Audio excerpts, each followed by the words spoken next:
Hello, everybody. Welcome to Autofocus. I am your host, Brooke, and we are here with Travis. Thank you so much for being here. I always like to ask people, just kind of tell us what you do. How would you explain yourself? What do you do? What's your passion? What's your background? I would say I always think of myself, I guess, as a musician first. So I'm a drummer, but I have a videography or video photo graphic design content creation company and do event marketing. And then yeah, I'd say that's probably in a nutshell. I also have a music festival called Fayetteville Pop Festival. Nice. What kind of music? Everything. Okay, so it's going to be everything because like pop kind of is like everything. Yeah, totally. It's kind of from the... thinking in terms of like, if you think back like Monterey Pop Festival and stuff back in the day, they had a hodgepodge of different genres and stuff like that. Mm-hmm. So pop could be kind of what's popular at the time and stuff like that. But also I've kind of, it's Faye Pop for short, and that kind of rolls off the tongue and sounds cool. So that's kind of like that. It's just like I'd wear a shirt. That's Faye. Totally. Yeah. There's a little bit of that in there. Okay, cool. I like that. That's cool. I was going to ask you, so you said you were a drummer and you said you did drumming. So did you do drumming or video first? Oh, drums way before. Yeah. When did you start drumming? Totally. Like when I was like 5 years old. Okay. My whole life. Yeah. My son just started drumming. Oh, yeah. Yeah. He started, I guess he was 12, but yeah, he picked up on it. It's like quick. my thing. That's like it's kind of my tie that binds to everything that I do is like every relationship I think that I have, I could probably source back to because I played drums or played in a band or something like that. So that's really cool. So yeah, that's kind of my thing. And video I've always done from, I started shooting video like in high school. Whenever we'd go skateboarding, I skateboarded, but I didn't want to like break my leg or something. So I was like, let me film. So I would do that and then kind of film the bands as I toured through my 20s and stuff, and then kind of got into it real seriously during the pandemic. Oh, that's really cool. Yeah, no, I was kind of the same way. I was so my brother was the musician and he was the drummer.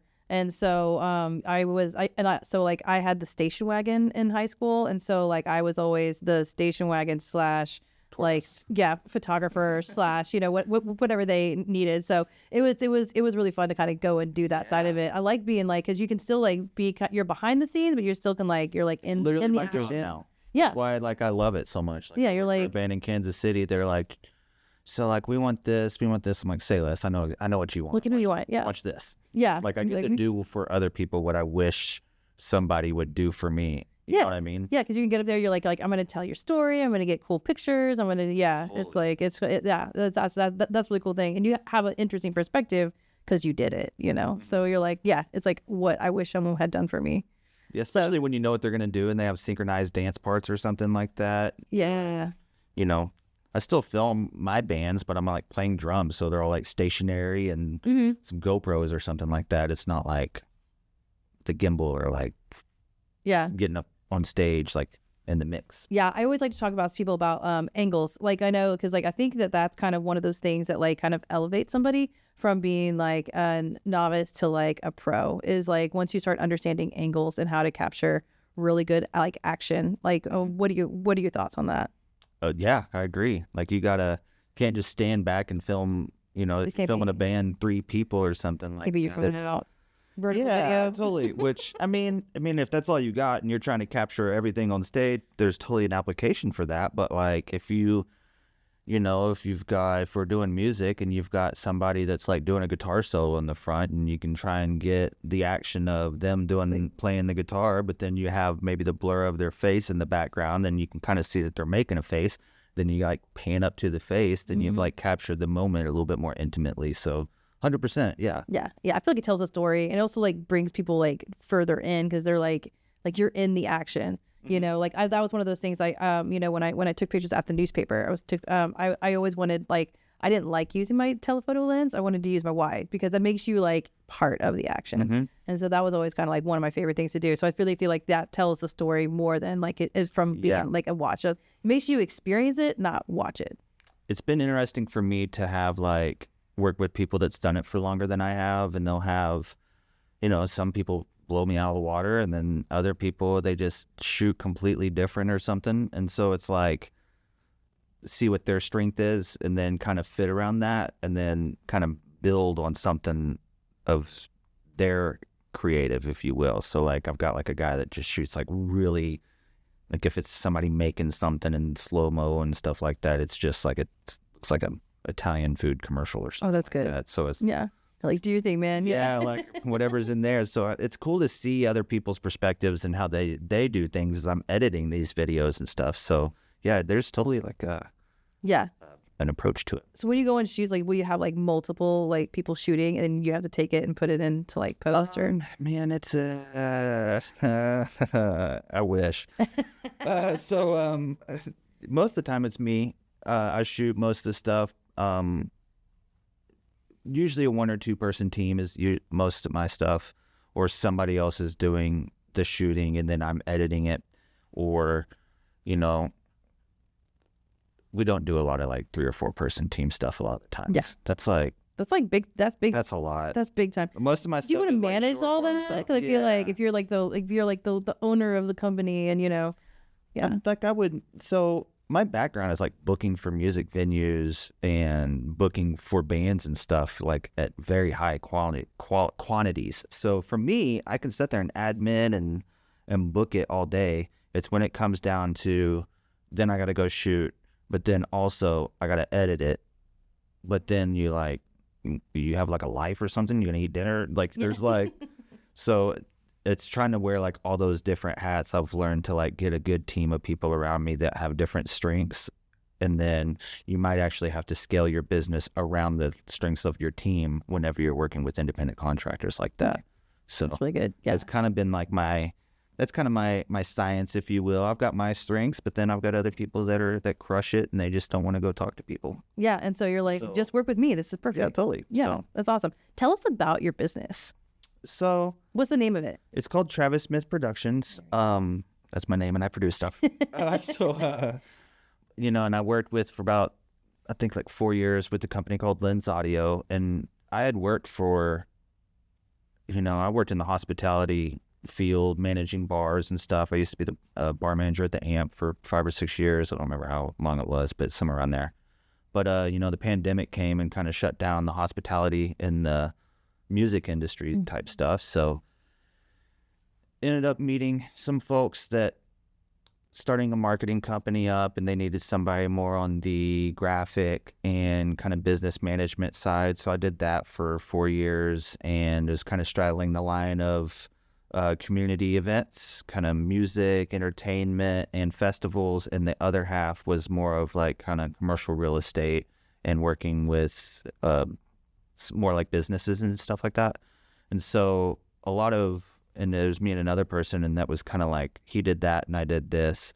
And so it kind of just a natural progression of me kind of branching off and go out on my own, because most of my stuff, like I do like AV work, I'm hauling PAs around, I'm in the sun. Like that's like, you got to be like a particular type of animal to do that. You can't just sign your friends up to go be in the sun at 100 degrees. So it's like, but I'm of that. So for me, I started a business kind of around producing the things that put on an event that you see digitally, whether it be graphic design, video, photo, the reels, the recaps of events and stuff like that. So very community-based video, photo, and podcasts and stuff like that. That's awesome. I wanted to talk to you also about just kind of, like it sounds like you do a lot of like live events and live shoots. Do you like that more than scripted shoots? Like which one do you like better? I think that I like the live stuff, to be honest with you, just because I'm a music fan. Like it's like I grew up in concerts. Like I literally was at every concert at the Amp for like half a decade. So like you're just even the ones you didn't want to yeah, there's a lot of those. So Kid Bops, yeah. So it's like I'm at but there's just it's just been around music my whole life. So for me, it's just kind of what resonates with me more. And then it's probably what I'm better at shooting, so that whenever I give it to the artist, they're like, sweet, this is awesome. It's like your little reward, your little artist reward is like a little bit higher in that world. So I would say there's that. I do like a shooting stuff where you're going into like a business and showcasing the business and stuff like that, because I don't know, I've just always been connected to the business side of everything I've worked at for so long, or a management position, that I'm just interested in the stories of people that started their own business and like, oh, we did this forever. We took it over from the family and stuff like that. Like you get all these real stories and stuff like that of real people through the community engagement style of video stuff. So Yeah. I would say that's kind of the music world and then working with like businesses and community events. That is fun. Yeah. Because you can tell, like, I was, we used to cover, stories and then like things like that with businesses. And I did like a little mini doc about like this company that was like their 25-year anniversary. And it was like, you just do the whole thing where you basically like, you basically go through the owner who started it. And then he brought his son on and other people and his daughter and all this other stuff. And we played it for him at their like anniversary party. And he came up to me and he was like, I thought you weren't supposed to watch your life flash before your eyes until you were dead. And I was like, I hope there was more to your life than just his job, but like, it was kind of cool, but I got him in the fields. And I was like, all right, cool. So like, I haven't done a lot of stuff like that, to be honest with you. Like I'm connected to so many events for so long that when I started doing video, there was no events. So I was like, well, let's just go over here and switch over here into the digital age, blah, blah, blah. So then whenever all the events came back, they're like, Travis, could we get and then all these things. And so now it's just like a caveat that I do this and I happen to do graphics and stuff, but now I got videos, photos, and a team of folks that can come in and apply more services to something post-pandemic. So that's kind of like the events got so heavy that there's not a lot of time. Like right now I'm working on like a scripted commercial with the Downtown Fayetteville Coalition. Perfect. And that's been fun. Like working with the Square One agency, they sent me over everything I needed, the shot list. This is what we're looking at. This is the voiceover. And then I'm good at sourcing talent, or just, you let me know who you're trying to contact. Now let's just see if we reach out to them. So I was able to like get the voiceover and go shoot everything and get everything together. So like, that was pretty cool, getting everything planned out. I can't sit down and just really script something out at a grand scale like that. I ain't built like that. Yeah, no, that's a lot of thought that has to go into it. Totally. Yeah, you're like, I'm much more about like, let's get in the moment. Yeah, like I'm gonna get in the moment. I'm gonna capture it. You're gonna get everything. I'm gonna tell your story as I see it, and then I'm like, I don't want to write it down. Totally. I'll go do it. I'll shoot it. I like editing. I like try to get as close as I can to what you're trying to do or what you wanted in your head. But like I ain't gonna be shooting any movies or something like that. Yeah. Okay. So what do you have more of? Do you have more drums or more camera gear? Whoa. Yeah. I just know my son is getting into drums and it's taking over the entire guest room. How would you balance that? I don't know. Is it by weight? Is it by cost? I would say room as it takes up. Oh, drums for sure. Yeah, okay. Yeah, that's what I thought. Yeah. But camera gear. Yeah, I guess that's cost. How much do you spend money on? Yeah. Oh, for sure, camera stuff. It's not comparable. Yeah. I would never spend money on drummers don't they buy like 3 or 4 drum kits and then that's like kind of. I hope so. Cause my son's really. I mean like maybe in their life.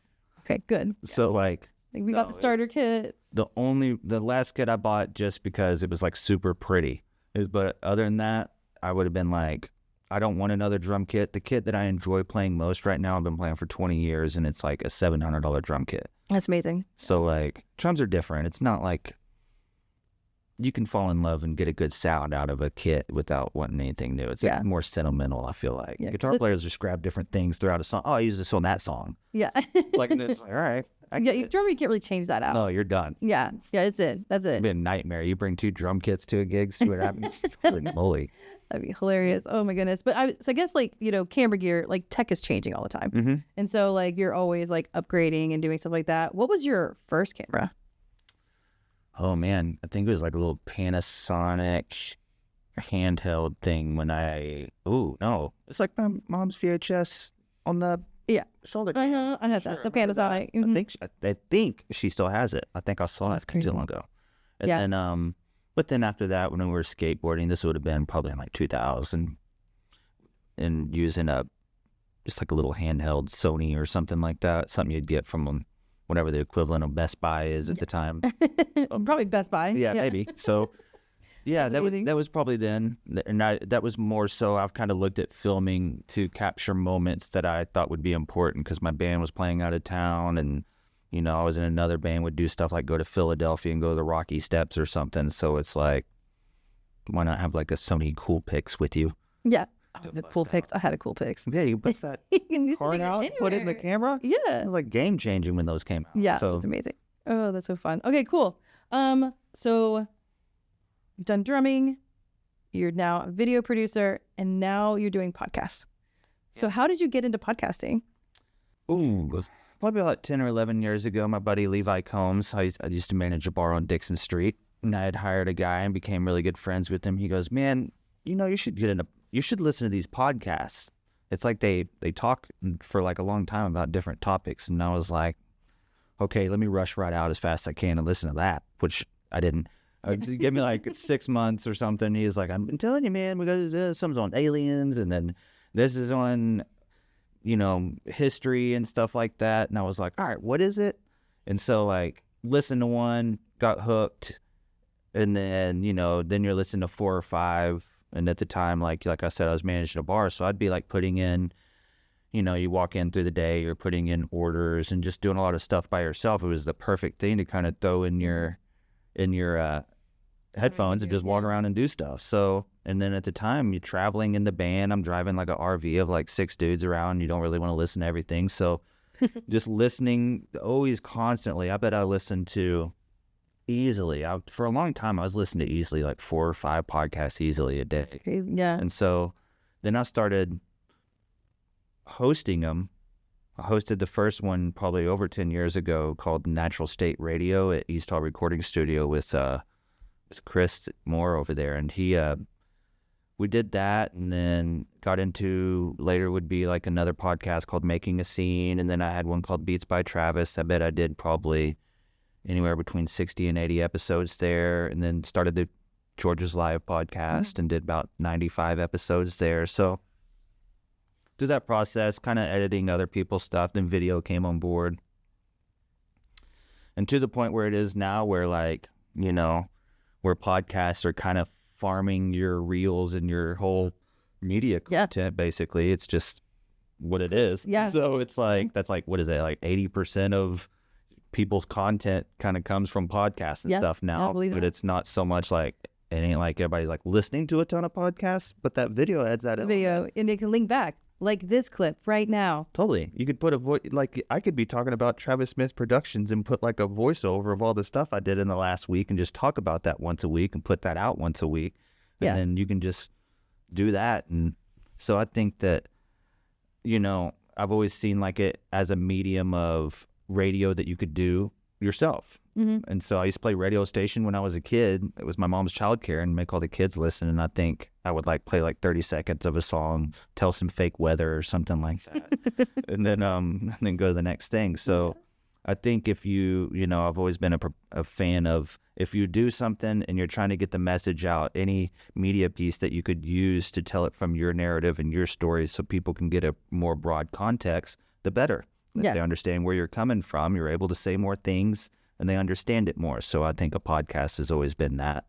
So for me, for myself, I would only, like right now, I just kicked up Faypop TV, which is a new one I just now released. I'm only one episode in, but like I've been waiting to do something that I knew that would have a purpose that keeps me doing it other than me just talking about myself. So it's like I'll produce other people's podcasts. I got 4 or 5 of those, but for me, it's just I think it's like the perfect sidecar to, if you're doing something you want people to know about, it gives you the best opportunity to do it, especially with what you guys have to just come in and plug in and leave with the product. Yeah. So it's that easy. Just come on in. I'll set you up. It's fine. They didn't tell me. You guys didn't tell me to say that either. Yeah, I know. You didn't. Thank you. I know. There it is. But it is. It's like, podcast is like, it's like a marketing tool. It's not just like something for entertainment. It's actually, people can use it as like a marketing tool for their own business. So 100%. Yeah, no, I love it. And you, speaking of marketing tools, you have clients that have podcasts. And you were telling me a story about how like somebody uses it to actually as marketing tool.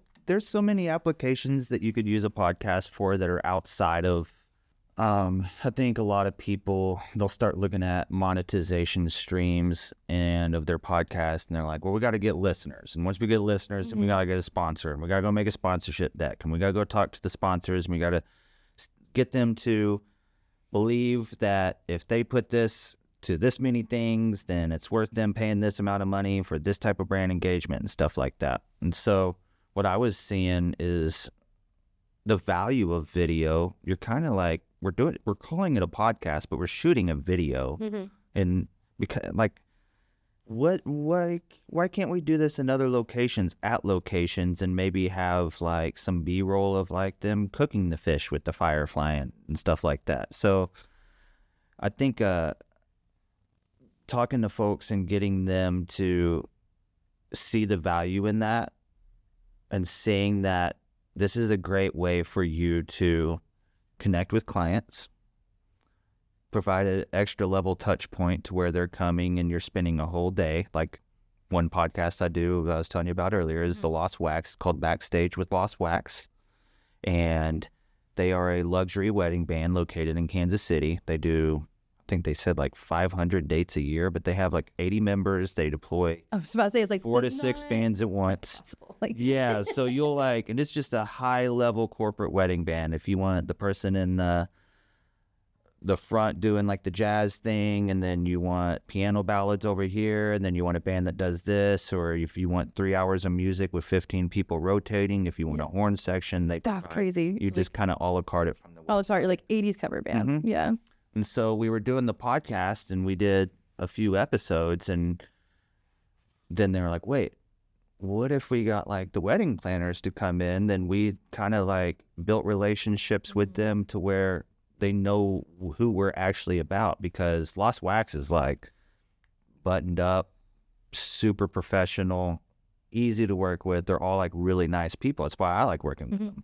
So, you know, whenever you are looking for someone to work with and you get to actually find out all those things firsthand, regardless if it be through a podcast or something like that or the other, I mean, there's just more trust there. So for them, you know, flying in clients or flying in potential clients or their favorite clients that they've had or people that they have, we had like had Jason that does KC Live there. So he's like doing production with all these big concerts. And so having them come on, talking about things within the industry, talking about their highlights of their career and stuff like that. So now they're able to walk with a piece of content. You just now build like some synergy marketing together to where they have the same thing. You're doing it. Now you're collaborating on posts and stuff like that. And Lost Wax is always mindful of like how their thumbnail aesthetic looks on their Instagram and stuff like that. So it's a very